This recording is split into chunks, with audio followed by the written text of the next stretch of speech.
तो पानी ऑटोमेटिकली आपको पता है वो अपने आप ही नीचे आएगा, उसमें आपको कोई धक्का मारने की जरूरत नहीं है। इनफैक्ट पहाड़ का पानी, क्यों, पहाड़ पे कोई भी चीज होगी automatically it has to fall down and it is going to fall down the slope.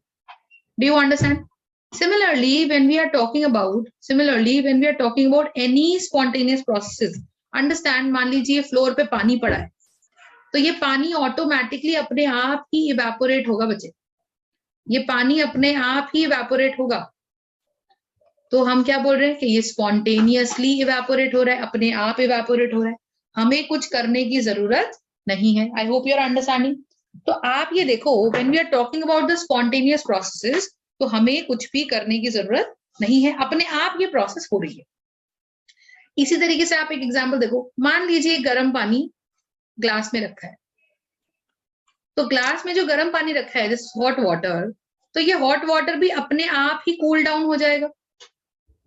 तो ये भी क्या है, एक स्पॉन्टेनियस प्रोसेस, यानी कि वो प्रोसेसेस जो अपने आप हो जाए, they are called as spontaneous process. I hope you are understanding the logic. बोले, मेरी बात समझ पा रहे हो सब लोग? जो भी प्रोसेस खुद हो जाए। तो ऐसे ही हमारी लैब में बहुत सारे केमिकल रिएक्शंस ऐसे होते हैं जो खुद ही हो जाते हैं, ठीक है। सबसे बेस्ट स्पॉन्टेनियस रिएक्शन होता है बेटा कंबशन। आप देखो, हमने स्पॉन्टेनियस रिएक्शंस की डेफिनेशन क्या दी है, हमने दी है वो रिएक्शंस जो खुद हो जाएं या होने के लिए थोड़ी बहुत इनिशिएशन मांगे। या तो वो खुद हो जाए या वो होने के लिए कुछ चिंगारी मांगे शुरुआत में। तो तुम देखो, अगर तुमने एक लकड़ी जलाई, अगर तुमने एक लकड़ी जला दी, ठीक है, अब आप इसी जलती हुई लकड़ी में दूसरी लकड़ी डालोगे, फिर तीसरी लकड़ी डालोगे, तो तुमको और कोई इनिशिएशन देने की जरूरत नहीं है। आपने लकड़ी का सिर्फ छोटा सा पोर्शन जलाया था, और आप देखो इस छोटे से पोर्शन को जलाने से ही वो पूरी लकड़ी भी जल गई, और जो और एक्स्ट्रा लकड़ियां तुमने उस फ्लेम के अंदर डाली वो सारी लकड़ियां भी जल गई। कहने का मतलब ये है कि आपने एक सिर्फ मैच स्टिक जलाकर जो थोड़ी बहुत हीट दी, उस थोड़ी बहुत हीट से जो लकड़ी जली, उस लकड़ी ने अपनी फ्लेम बनाई और उस फ्लेम में पूरी लकड़ी को जला दिया। तो तुम्हारी थोड़ी सी इनिशिएशन से आप देखो कितना बड़ा रिएक्शन हो गया कि जो वुड है, अगर वुड को आपने ऑक्सीजन की प्रेजेंस में हीट थोड़ी सी दे दी, तो वो वुड CO2 और वाटर के अंदर कन्वर्ट हो गई, और हम कहेंगे कि वुड का कंबस्टन हो गया। एम आई राइट? एम आई राइट एवरीबडी? बोलो।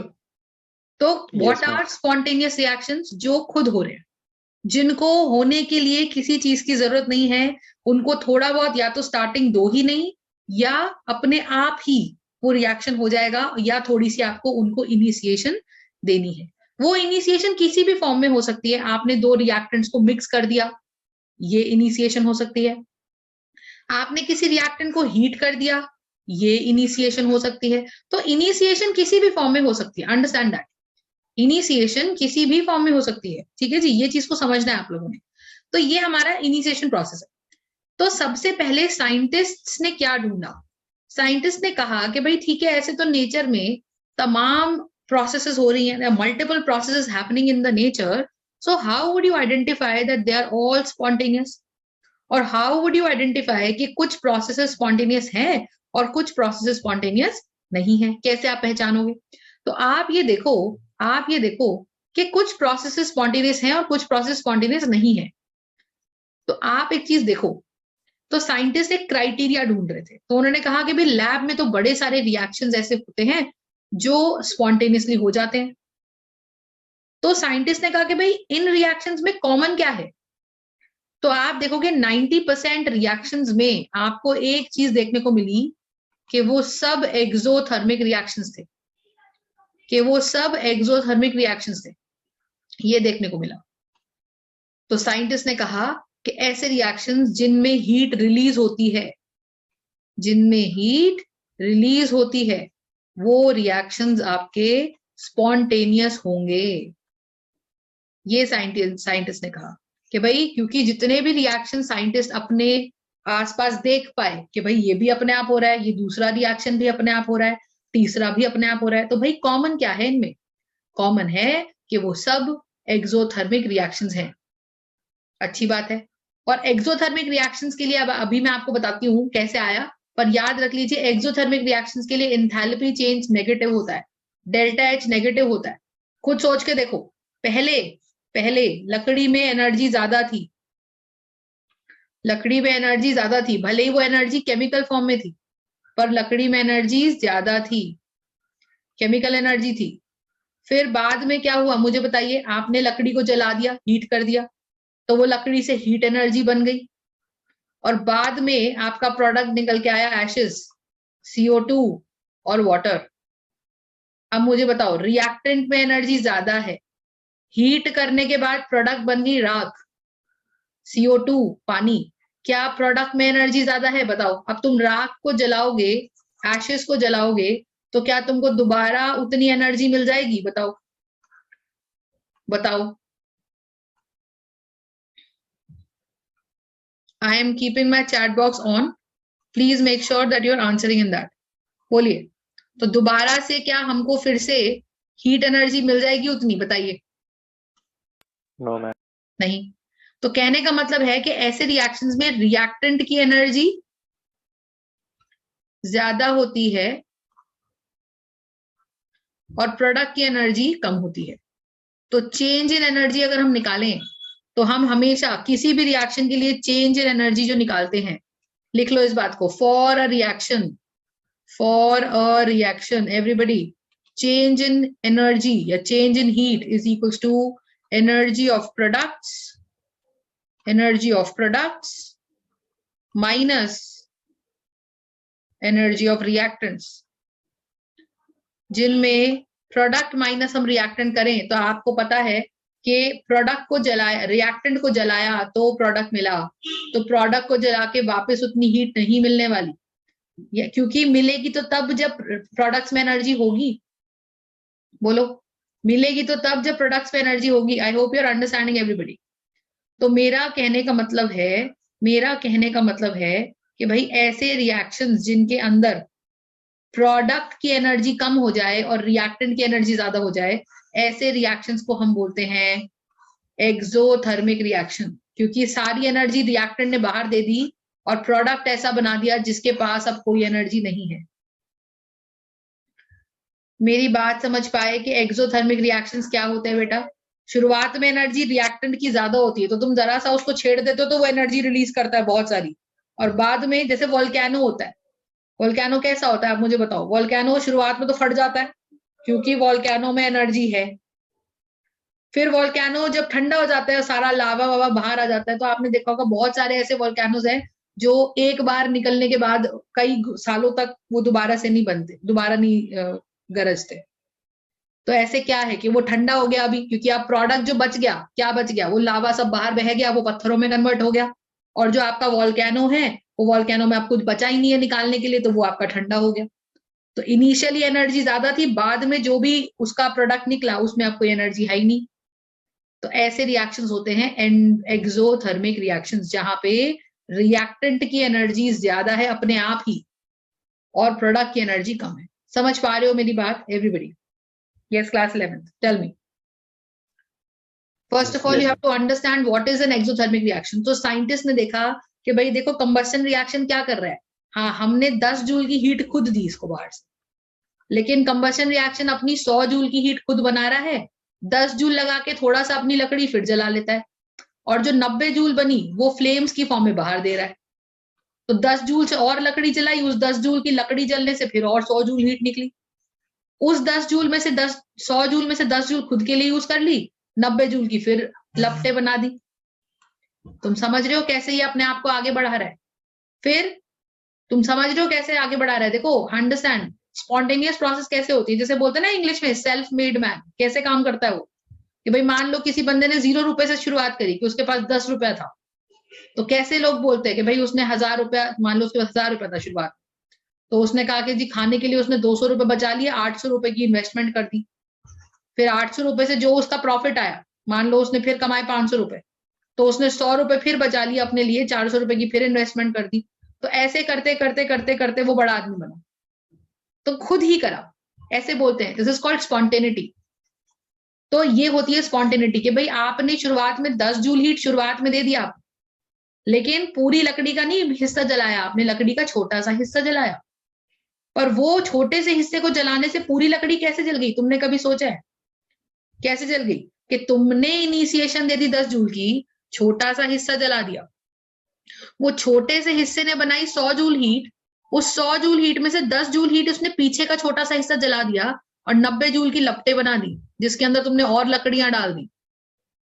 फिर वो 10 जूल जो पीछे का हिस्सा जला, उस 10 जूल के जलने से, उस छोटे से हिस्से के जलने से और 100 जूल एनर्जी निकली। उस 100 जूल एनर्जी में से फिर 10 जूल एब्जॉर्ब हो गई, 90 जूल की फिर लपटें निकल गई, जिसमें तुमने और लकड़ियां डाल दी।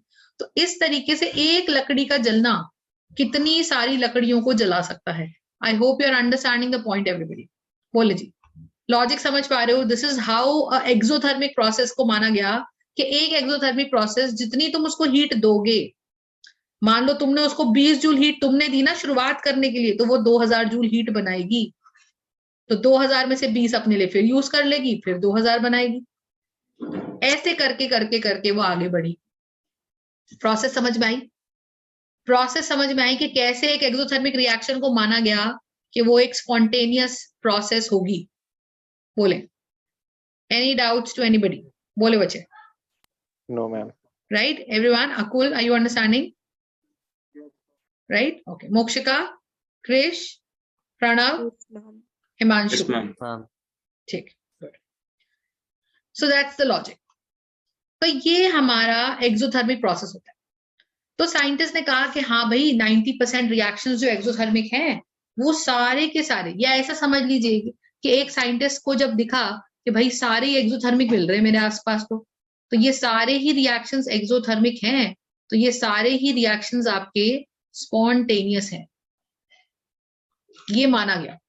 लेकिन एक दिन साइंटिस्ट ने देखा कि भाई यहाँ पानी पड़ा है और ये पानी अपने आप ही इवेपोरेट हो रहा है, ये अपने आप ही इवेपोरेट हो रहा है। तो आप मुझे बताओ, यहां water is converted to gas, water जो है वो गैस में कन्वर्ट हो रहा है, बताओ। तो वाटर को गैस में कन्वर्ट करने के लिए तुमने 9th क्लास में क्या पढ़ा है? वाटर से हीट निकालते हो या वाटर को हीट देते हो? बताओ। वाटर को हीट देते हो या वाटर से हीट निकालते हो? देते हैं। देते हैं। तो हम तो वाटर को हीट देते हैं, और ये क्या कर रहा है? ये तो वाटर से हीट निकाल रहा है, ये तो दे रहे हैं। तो हम तो यहाँ हीट दे रहे हैं, और जब हमें किसी रिएक्शन को हीट देना पड़ जाए लगातार, अच्छा सोचो, एक बताओ, क्या ऐसा है कि हमने पानी को हीट देना बंद कर दिया तो वो इवेपोरेट होना बंद हो जाएगा? नहीं, थोड़ी देर में ठंडा हो जाएगा तो पानी की इवेपोरेशन की स्पीड बहुत ही कम हो जाएगी, लेकिन वो सराउंडिंग से हीट लेगा तभी उड़ेगा। मतलब उड़ने के लिए, गैस बनने के लिए पानी को हीट तो लेनी ही पड़ेगी। तो ये कैसा प्रोसेस है मैम? ये प्रोसेस तो ऐसा है कि हो तो अपने आप रहा है, क्योंकि हम तो नहीं कर रहे, हमने थोड़ी एक पानी का मॉलिक्यूल उठा के उड़ा दिया, खुद ही उड़ा है तो स्पॉन्टेनियस। बट ये स्पॉन्टेनियस प्रोसेस भाई एक्सोथर्मिक तो नहीं है, ये तो हीट मांग रही है, ये तो एंडोथर्मिक है। Do you understand my point? Do you understand my point? तो फिर साइंटिस्ट सत्य में रहेगा, कहते यार कैसे डिसाइड करे कि कोई कौन सी प्रोसेस स्पॉन्टेनियस और कौन सी नहीं, क्योंकि जिसको देखो 90% तो एक्सोथर्मिक दिख रही है, पर ऐसी भी तो प्रोसेसेस हैं जो एंडोथर्मिक होते हुए भी वो अपने आप ही हो रही है। बोलो, are you understanding?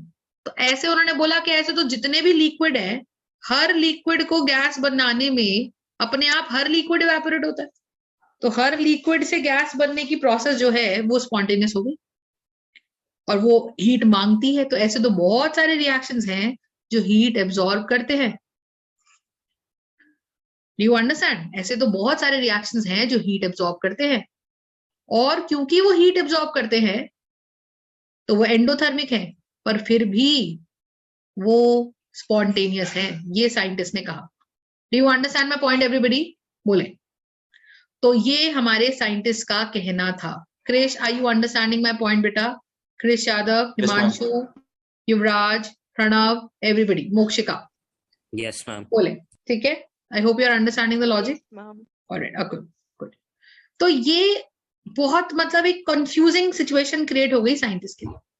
So then scientist came up with an idea. Scientist ने कहा कि नहीं भाई, ऐसा भी तो हो सकता है कि साइंटिस्ट को मिल गया हर टाइप का रिएक्शन मिल गया जिनका डेल्टा एच नेगेटिव है, मतलब जिनका चेंज इन एनर्जी, मतलब energy of product minus energy of reactants negative है, मतलब जो एक्सोथर्मिक रिएक्शंस है, ऐसे रिएक्शंस जो एक्सोथर्मिक है.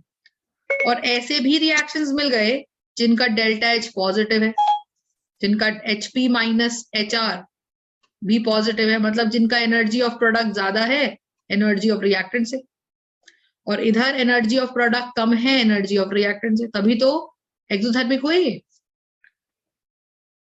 तो बोला गया कि भाई दोनों टाइप के रिएक्शन स्पॉन्टेनियस हो सकते हैं. तो कंफ्यूजन क्रिएट हो गई कि भाई कैसे माने, अब क्या माने, अब किसे क्राइटेरिया माने कि हाँ भाई ये होगा तो रिएक्शन स्पॉन्टेनियस होगा, मतलब अपने आप हो जाएगा, और ये कुछ ऐसा होगा या ये कंडीशन होगी तो रिएक्शन नॉन स्पॉन्टेनियस हो जाए. ये हमारे साइंटिस्ट को अब ढूंढना था, क्योंकि सिंपल एक्सोथर्मिक पे डिपेंडेंट अगर वो रहते हैं तो बहुत सारे ऐसे रिएक्शंस भी मिलते हैं जो एंडोथर्मिक हैं, और एंडोथर्मिक होने के साथ साथ भी वो स्पॉन्टेनियस है. I hope you are understanding the logic. ठीक है, ये फंडा था. तो फिर एक कॉन्सेप्ट निकल के आया गिब्स एनर्जी का. फिर एक कॉन्सेप्ट निकल के आया गिब्स एनर्जी का, विच इज डेल्टा जी. और गिब्स एनर्जी के माध्यम से, के हेल्प से उन्होंने बोला कि गिब्स एनर्जी जिस रिएक्शन की नेगेटिव होगी वो रिएक्शन स्पॉन्टेनियस होगा. अब बताती हूँ गिब्स एनर्जी क्या है. और जिस रिएक्शन की गिब्स एनर्जी पॉजिटिव होगी वो रिएक्शन, ठीक है. तो एक कॉन्सेप्ट निकल के आया गिब्स एनर्जी का, जिसमें बोला कि जिन रिएक्शंस का गिब्स एनर्जी नेगेटिव होगा वो स्पॉन्टेनियस होंगे, और जिन रिएक्शंस का गिब्स एनर्जी पॉजिटिव होगा वो नॉन स्पॉन्टेनियस होंगे. ये हमारे साइंटिस्ट ने एक कॉन्सेप्ट ढूंढा. उन्होंने कहा कि भाई डेल्टा जी पे, डेल्टा एच पे, मतलब एंथैल्पी पे